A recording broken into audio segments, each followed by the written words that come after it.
A month after childbirth, her in-law and husband kicked her out of the house with a month-old baby, transferred all her savings to his mistress and blocked all her cards. Here is a potent prayer crafted in your chosen style, featuring a warm welcome, deep respect for viewers, and New Year blessings. Greetings, cherished family. Welcome back to Hushed Stories, your dedicated family narrative hub. May the divine God shower abundant blessings upon you all during this celebratory time, granting serenity, happiness, and boundless affection. May every lady in our circle experience deep respect, empowerment, and deep value, radiating grace and kindness everywhere. May your households echo with joy, your spirits brim with affection, and your paths remain shielded by heavenly care. May this festive period deliver wonders to your world, renewal to your being, and harmony to your loved ones. If your intentions are sincere, like the video. If your devotion rings true, type, "I stand with Hushed Stories." I woke to the sound of my bedroom door opening. Not knocking. Just opening. Catherine stood there in her cream cashmere sweater set, Edward behind her like a shadow. My son was asleep in the bassinet beside my bed, and I was still in my nursing tank top, hair wrapped in a silk scarf. "Get dressed," Catherine said. "We need you to leave. Today." I sat up slowly, my incision from the C-section pulling. "What? This isn't working out." She gestured vaguely around the room, the nursery suite they'd insisted I use after the birth. "Edward and I have discussed it. You need to go." Edward wouldn't meet my eyes. "Edward?" My voice cracked. "What is she talking about?" "Mother thinks this is best," he said quietly. I looked around the room and saw it then. My belongings, already packed. 2 plastic grocery bags sitting by the door. 1 month of postpartum recovery, and they'd packed my life while I slept. That's when the banking notification came through. Now I stood on their marble steps, those same 2 bags at my feet, my son against my chest. Catherine had just told me my people were suited to single motherhood. Through the window, Verda waved, wearing my robe. The neighbors pretended not to stare as I walked down the circular driveway. The Pattersons. The Chens. The same people who'd come to my baby shower 4 months ago. Now they watched me get thrown out like trash. I called Maya. Voicemail. My phone was dying. At the bus stop, I fumbled through my wallet for change. The driver saw my baby, my bags, my face, and waved me on. "Just sit down, honey." I researched shelters on my phone's last 3% battery. Haven House had beds available. My son cried, hungry, and I realized I'd left most of his formula at the house. Their house. Never mine. The shelter intake worker had kind eyes. "What brings you here today?" "My husband's family kicked me out." The word sounded insane. 1 month ago, I gave birth to their grandson. Today they stole my money and threw me out. She'd heard worse. I could see it in her face. They gave me a cot in a room with 3 other women and their children. Maria. Kenya. Lynn. We didn't exchange stories that first night. We just existed in our shared catastrophe. I lay awake watching my son breathe, replaying every moment I'd ignored. Catherine's comments about my hair being so exotic.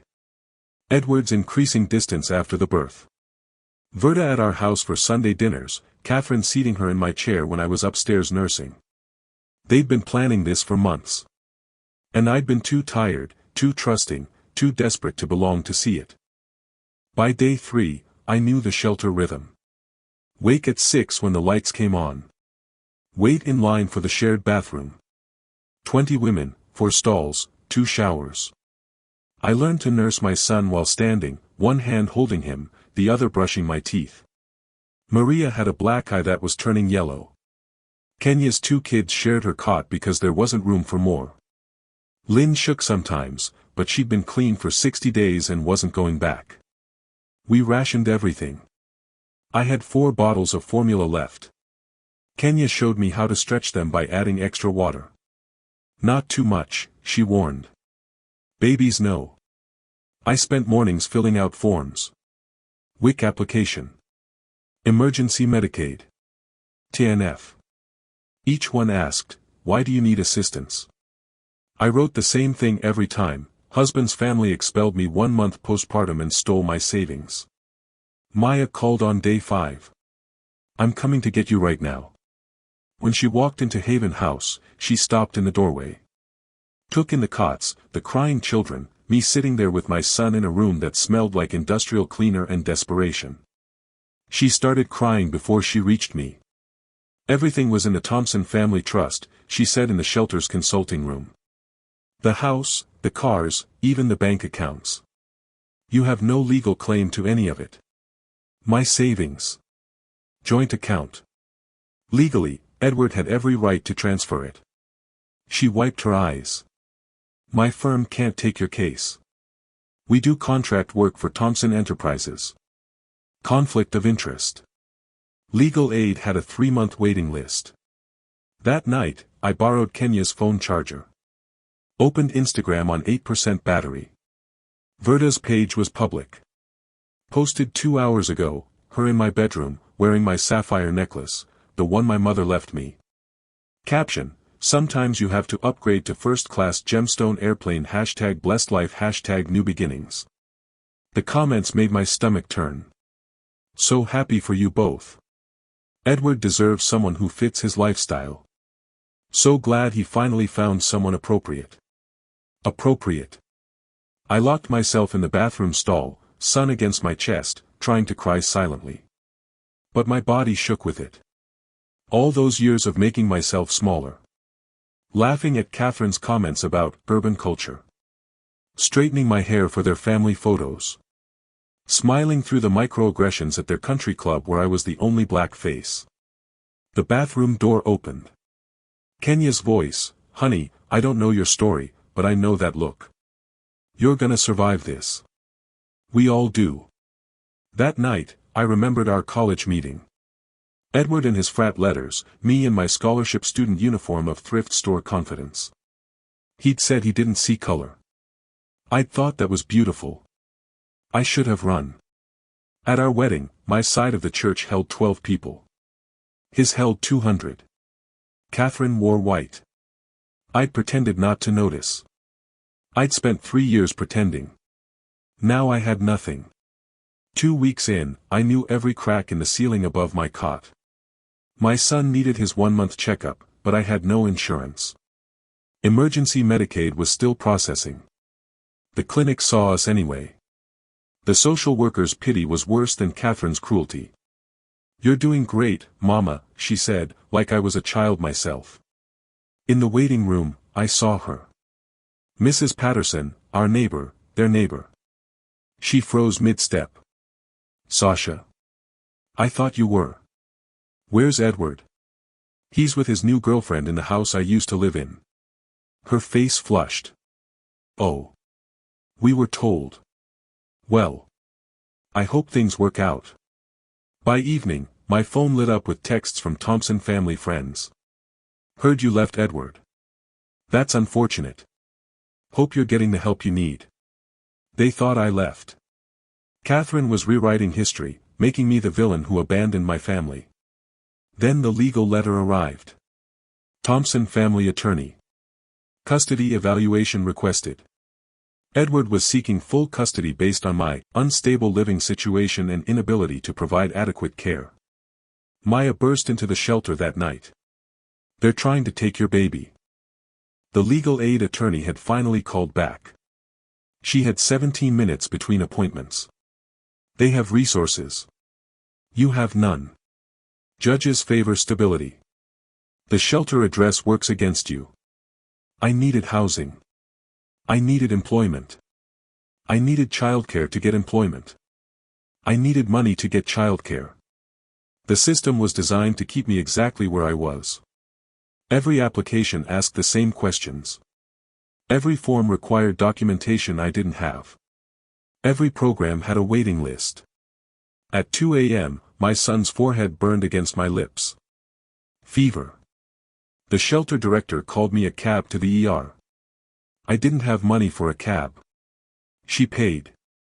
The ER bill came to $1,847 before insurance processing. Insurance I didn't have. Another debt I couldn't pay. Maria found me in the shelter bathroom at dawn, staring at the custody petition.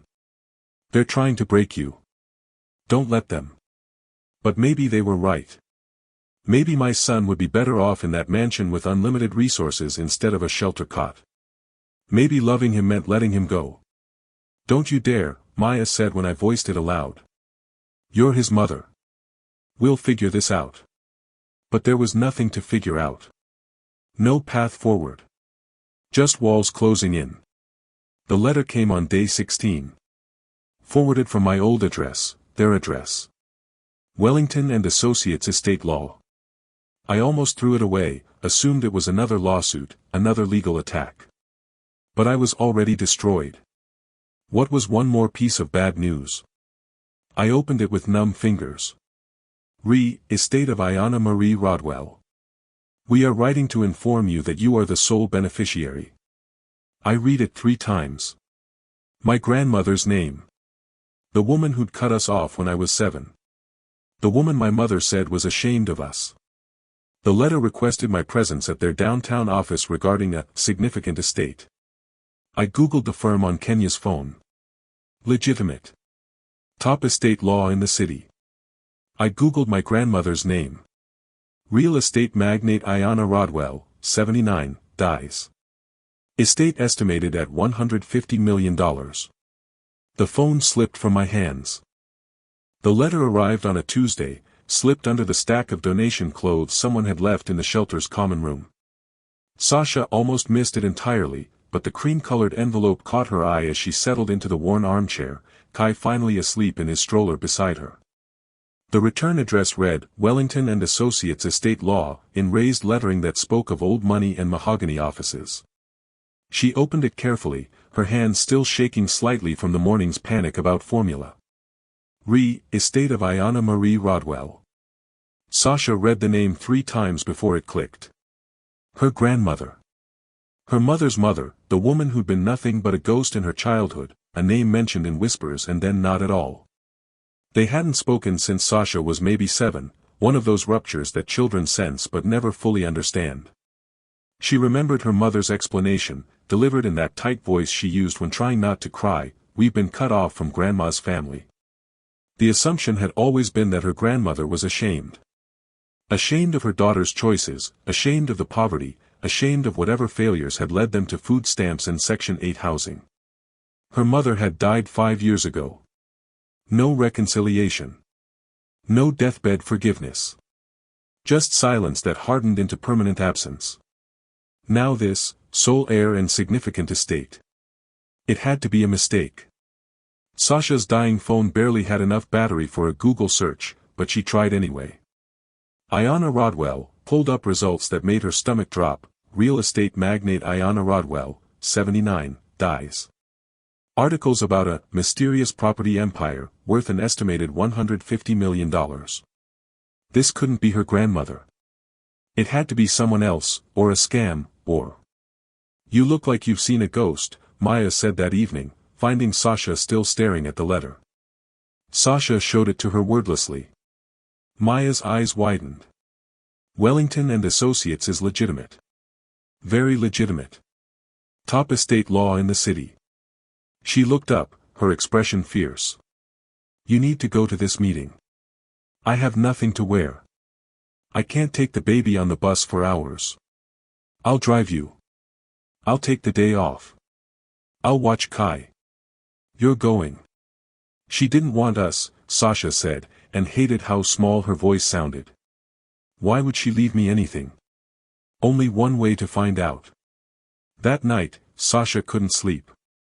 She scrolled through articles about her grandmother on Maya's borrowed laptop, photos of an elegant older black woman at charity events, articles chronicling a real estate empire built over 40 years. Started with one small property. Built something extraordinary. No family mentioned in any obituary. She died 3 weeks ago. Right before Marcus kicked Sasha out. The timing felt eerie, like fate or cosmic irony. Sasha had one clear memory of her grandmother, standing in the doorway of their small apartment, arguing with Sasha's mother about something a child couldn't understand. Then leaving. Her mother crying for days afterward. The assumption had always been simple: they weren't good enough for her grandmother's world. But what if there was more to the story? Maya drove through downtown traffic with the competence of someone who'd learned to navigate the city's chaos years ago. Sasha sat in the passenger seat wearing the only decent outfit she'd managed to salvage from her plastic bags, a black dress that had seen better days but was at least clean and unwrinkled. In the back seat, Kai made small sounds in his sleep. They pulled into a parking garage beneath a tower of steel and glass. Sasha nursed Kai in the car, her heart hammering, trying to prepare herself for whatever came next. When he was drowsy and milk-drunk, she handed him to Maya. "Go," Maya said firmly. "Find out what this is about." The elevator rose 43 floors. Sasha watched the numbers climb and felt like she was ascending into another world entirely. Wellington and Associates occupied the entire floor. Floor-to-ceiling glass overlooked the city. Marble floors reflected soft lighting. Everything whispered wealth in the way only old money could, understated, confident, unassailable. "Ms. Rodwell," the receptionist said with a warm smile. "Mr. Wellington is expecting you." Being called Ms. Rodwell felt strange. She'd been Mrs. Thompson for so long, had worn that name like armor that never quite fit. Marcus Wellington was a distinguished black man in his 60s, silver threading through close-cropped hair, suit tailored to perfection. His office overlooked half the city. He stood when she entered, and his handshake was warm but professional. "Thank you for coming," he said. "I knew your grandmother well. Please, sit." He opened a thick file folder, and Sasha saw her whole life spread across his desk in legal documents and photographs. "Your grandmother left very specific instructions." He began pulling out papers, property deeds, financial accounts, business holdings. "Ayana built her empire from nothing after your grandfather died young. Started with one duplex, leveraged it, grew methodically over 40 years. The numbers made Sasha dizzy. 47 commercial properties. 23 residential buildings. Development projects across 3 states. Total estate value, $150 million. All left to her. "There must be a mistake," Sasha heard herself say. "She cut us off. She hated my mother." "That's not exactly true." Marcus pulled out another file. The photographs spilled across the desk like accusations. Sasha at her elementary school spelling bee. Middle school graduation. High school prom.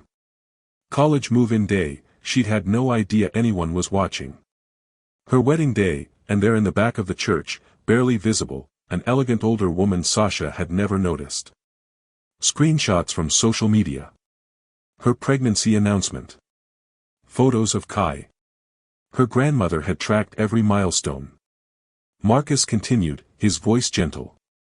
"The anonymous scholarship that got you through undergrad, that was Ayana. The grant that helped your mother with cancer treatment. The lottery win that paid for her funeral." Sasha couldn't breathe. "I don't understand. If she cared, why did she stay away? She left you a letter. She wanted you to read it here." The envelope was heavy cream stationery, sealed with old-fashioned wax. Sasha's hands shook as she opened it. The handwriting was elegant, each word precisely formed. "My dearest Sasha. If you're reading this, I've run out of time to tell you this in person, a cowardice I'll regret even in death. I didn't abandon your mother out of shame. I abandoned her to protect everything I'd built, and by extension, to protect you. When I refused to give my siblings control of my properties, they sued me. Years of legal battles, family members circling like vultures, everyone trying to prove I was incompetent or manipulated. I learned that in this world, showing love makes you vulnerable. Showing attachment gives people leverage. So I made a choice. I cut everyone off. Became the cold woman in the news articles, the mysterious magnate with no family. Let them think I cared about nothing but money. But I watched you. Always. I saw you survive poverty, racism, betrayal. I saw you graduate despite having nothing. I saw you marry into a family that tried to make you small, and I knew, you have what I built this empire to reward. Strength. I knew about Edward's family. The prenup. The power imbalance. I knew they would try to destroy you. I wanted to see if you could survive it without my interference. You have. Now show them what a Rodwell woman can do. Use this fortune to build the life they tried to steal. Never let anyone make you small again. Your grandmother, Ayanna.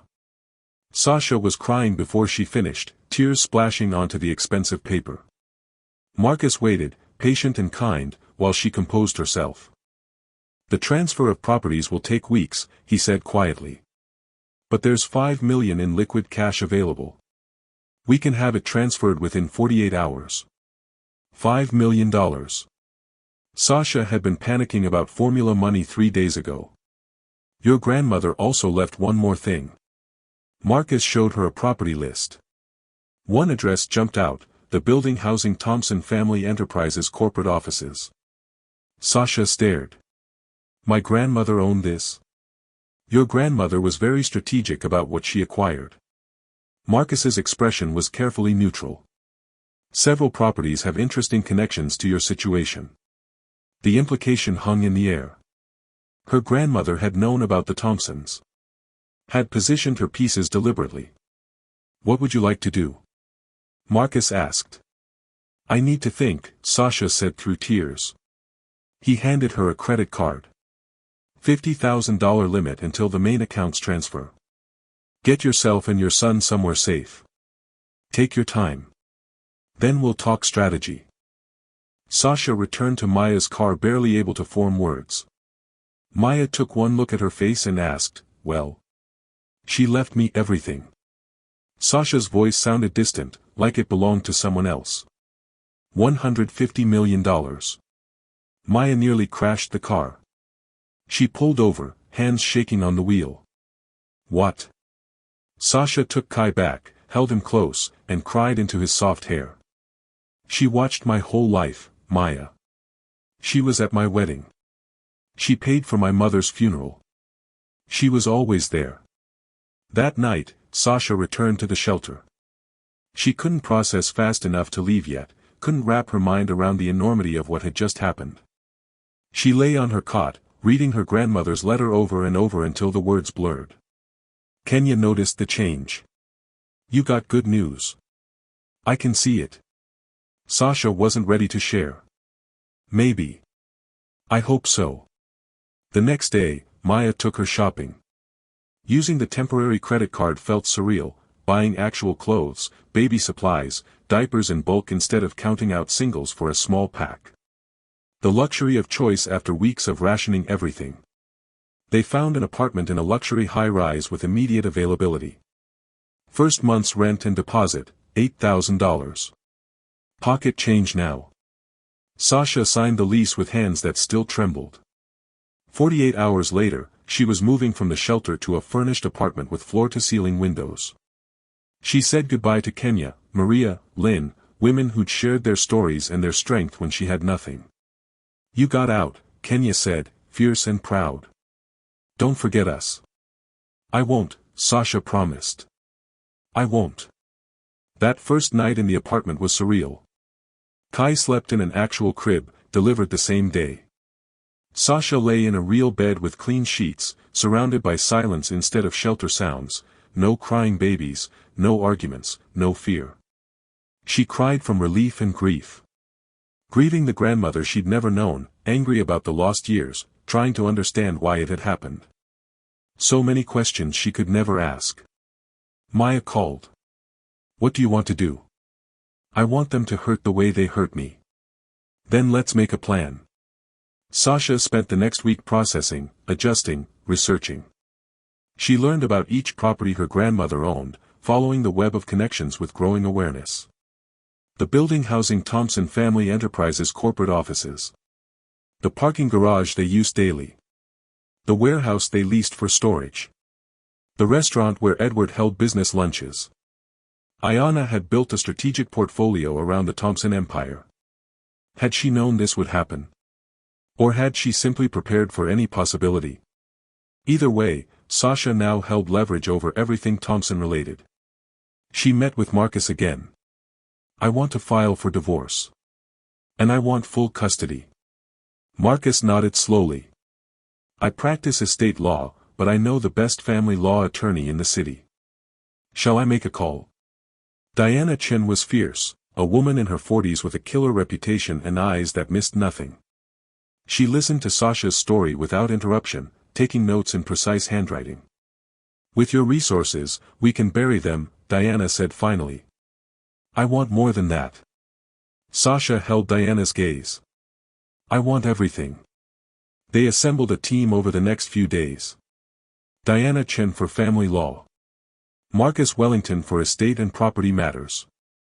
A forensic accountant to trace the money Edward had stolen. A private investigator to document Edward and Verda's affair, to build an unassailable case. This won't be fast, Diana warned. Good revenge takes time. We need to be methodical, strategic. They'll have their own lawyers, their own resources. Sasha looked down at Kai sleeping in her arms, peaceful and perfect. She thought about the prenup she'd signed in desperation, the money stolen from her account, the way Caroline had called her difficult while throwing her into the street. I have time, she said quietly. And now I have resources. She looked up at Diana, at Marcus, at the team she'd built in a week. Let's destroy them. Chapter 7, The Arsenal. 1 month after the inheritance, 2 months since giving birth, Sasha felt like a different person. Her body was healing. Her mind was sharper than it had been in years. And she had power, real power, for the first time in her life. The full team gathered in Marcus's conference room, Diana Chen, Marcus Wellington, forensic accountant Robert Kim, and private investigator James Morrison. They spread documents across the table like weapons in an arsenal. James delivered his report first. Edward and Verda are living together in the mansion. The relationship is already strained.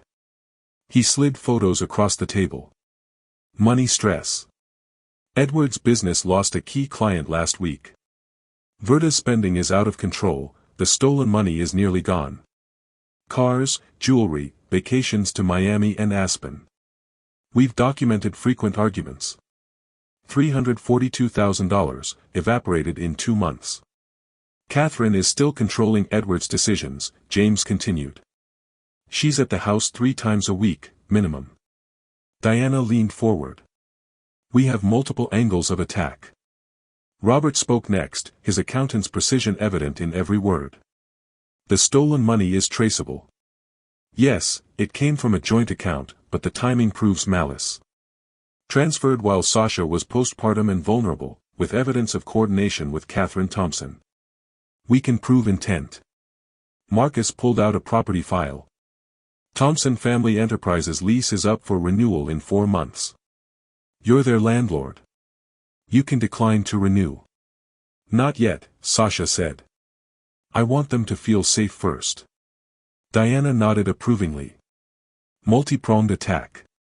Legal, divorce and custody with overwhelming evidence. Financial, systematic property pressure.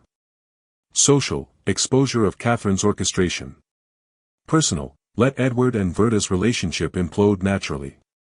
They spent hours planning. Setting up shell companies to hide Sasha's involvement. Anonymous acquisition of properties near Thompson Holdings. Hiring a social media expert to document Verda's spending, every designer bag, every luxury vacation, all funded by stolen money. James had more. Edward's parenting is abysmal. He leaves the baby with Verda, who ignores him. Edward's drinking heavily. We've documented arguments in front of the child, clear neglect. Their custody case falls apart when we show this, Diana said with satisfaction. The Thompson custody petition was moving forward. They thought Sasha couldn't afford to fight. A preliminary hearing was scheduled for 6 weeks out. Let them think you're helpless, Diana said. Then we show up with everything. Sasha struggled with wanting immediate revenge versus strategic patience. Maya told her, the longer you wait, the more they'll expose themselves. She visited her grandmother's grave for the first time, an elegant headstone in a historic cemetery. She stood there with Kai in her arms, tears sliding down her cheeks. "Thank you, grandmother," she whispered. "I wish I'd known you." At estate proceedings, she met distant Rodwell cousins who'd expected to inherit. Their shock and resentment was palpable. One cousin sneered, "Ayanna should have left it to real family." Sasha met his eyes calmly. She did. She understood her grandmother's wisdom now. Ayanna had protected the fortune from grasping relatives. She would have protected it from grasping in-laws too. Sasha researched Thompson family enterprises obsessively. Import-export business. Edward as CEO through nepotism, not merit. Catherine as chairman of the board. The business was heavily leveraged, dependent on specific property leases and client relationships. Vulnerable to strategic pressure. The discovery made her breath catch. 3 of their major clients operated out of properties Sasha now owned. She had influence over their business relationships. "You could quietly make their business impossible," Marcus observed. Sasha studied the documents, her mind working through possibilities. "Start with small pressure. Let them think it's bad luck." Diana smiled. "You're learning." "I had a good teacher," Sasha said, thinking of the grandmother who'd watched from the shadows, who'd built an empire and left her granddaughter the tools for perfect revenge. 3 months after the inheritance, Sasha made her first anonymous moves against the Thompson empire. Client number 1 was a tech company leasing space in a building Sasha now owned. Through a shell company, she offered them a significant rent reduction if they switched suppliers. They dropped their Thompson contract within a week. Edward was panicking. Another major client lost. The warehouse Thompson Family Enterprises leased received a surprise rent increase, market rate adjustment, completely legal, but the timing created significant financial pressure. Edward told Catherine, "This is terrible timing," not knowing timing was precisely the point. The parking garage the Thompsons used suddenly began enforcing violations strictly. Catherine received multiple tickets. Minor irritations, but Sasha felt petty satisfaction knowing her grandmother would approve. The country club where the Thompsons socialized had been owned by Ayanna. Sasha inherited the membership. She didn't attend, but maintained it. The Thompsons knew she could appear at any moment, and their discomfort was palpable. Edward's business struggles mounted. 2 more clients lost. He didn't realize it was coordinated, blamed the economy, bad luck, poor management. Catherine's criticism was withering, "Your father would be ashamed." Edward and Verda's relationship was deteriorating rapidly. The money was running out. Verda's credit card declined at Neiman Marcus, and the fight that followed was documented thoroughly by James's surveillance. "You said you were wealthy." Verda screamed. "I am. We're just having temporary problems." James discovered something else. Verda had a history of targeting wealthy men. A pattern emerged across social media and public records: romance, move in, drain finances, move on. Catherine didn't know. She still thought Verda was appropriate. Meanwhile, Sasha's life was transforming. Kai was thriving at 4 months old, hitting every milestone. She was taking business meetings, learning property management, wearing her grandmother's elegant clothes that fit her perfectly. Growing into the role of wealthy heir felt natural in a way marriage to Edward never had. Therapy was helping with the PTSD from Thompson abuse. She was beginning to feel like herself again, or perhaps like herself for the first time. Diana was preparing the custody case with military precision. Documentation of Edward's neglect. Evidence of the hostile environment, fights with Verda, drinking, documented absences. Proof of Sasha's stable home, her financial security. Character witnesses lined up: the shelter director, Kai's pediatrician, Maya. The Thompsons' attorney was confident. Mother was in a shelter, unstable. He didn't know Sasha had moved out months ago. The outdated information would embarrass them spectacularly. Rumors were starting in Catherine's social circle. Questions about how Edward could kick out a new mother. Some society women were uncomfortable with Catherine's cruelty. Whispers about Verda's inappropriate social media posts were spreading. An anonymous social media account began exposing Verda systematically. Posts showing luxury purchases with captions, all paid for with stolen money. Photos from her Instagram with context added, this jewelry belonged to the wife he abandoned. It went viral in their social circle. Verda panicked, deleting posts frantically. But screenshots were everywhere. Edward was furious. You're embarrassing us. Then James caught Edward with another woman, already cheating on Verda with a waitress from the restaurant Sasha owned. The irony wasn't lost on her. We might not even need to wait for Verda to leave him, Diana said with satisfaction. Marcus arrived with an update. Thompson Family Enterprises missed a lease payment. Financial problems are serious now.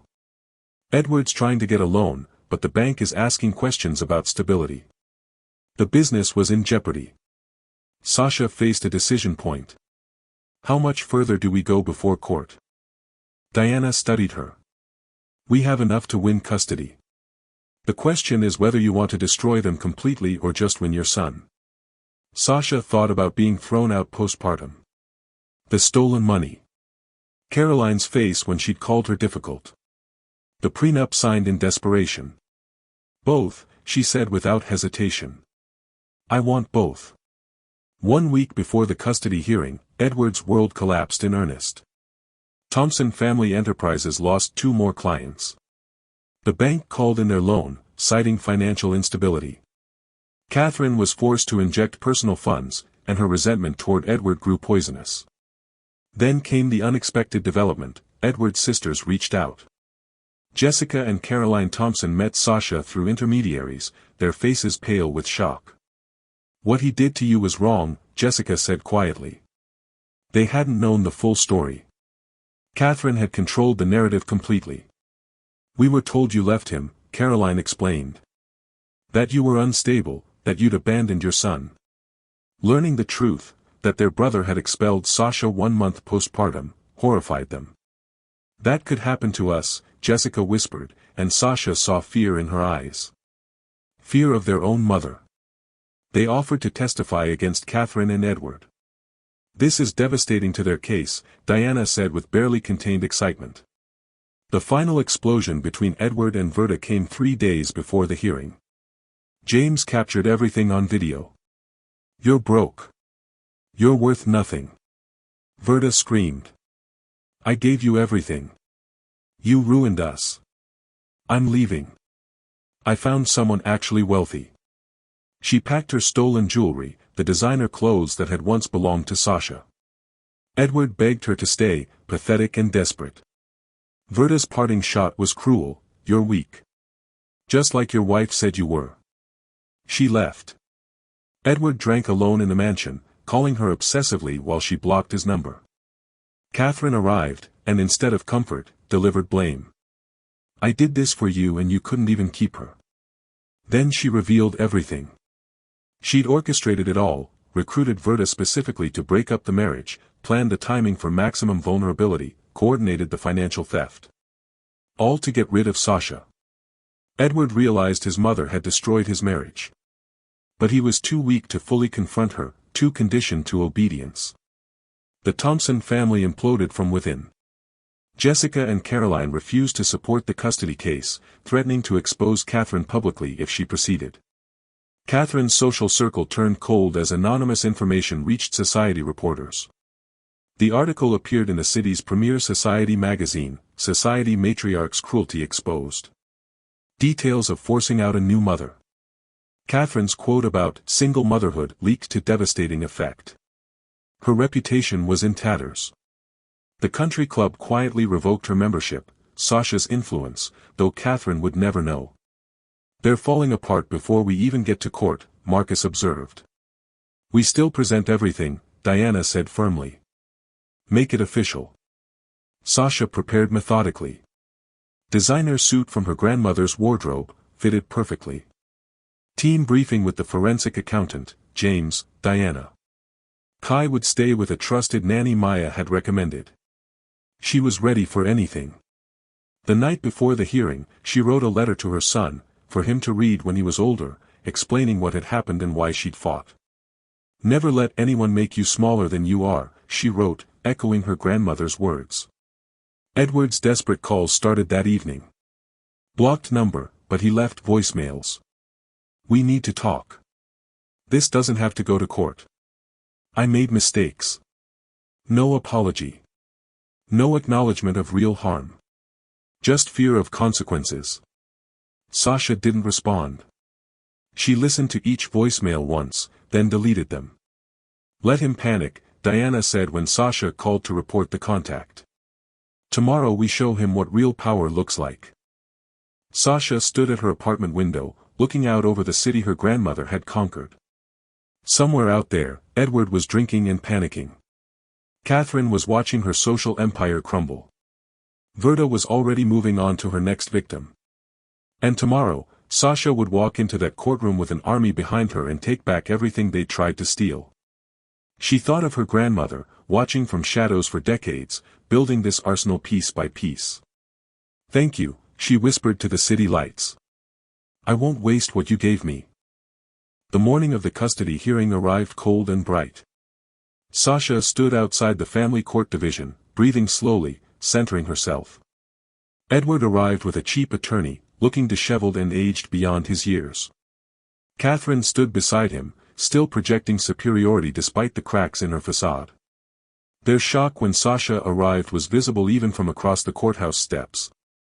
She wore an elegant suit, moved with confident posture, flanked by an elite legal team of 4 attorneys with Diana Chen at the lead. Sasha radiated quiet power. Edward whispered something that looked like, "How can you afford this?"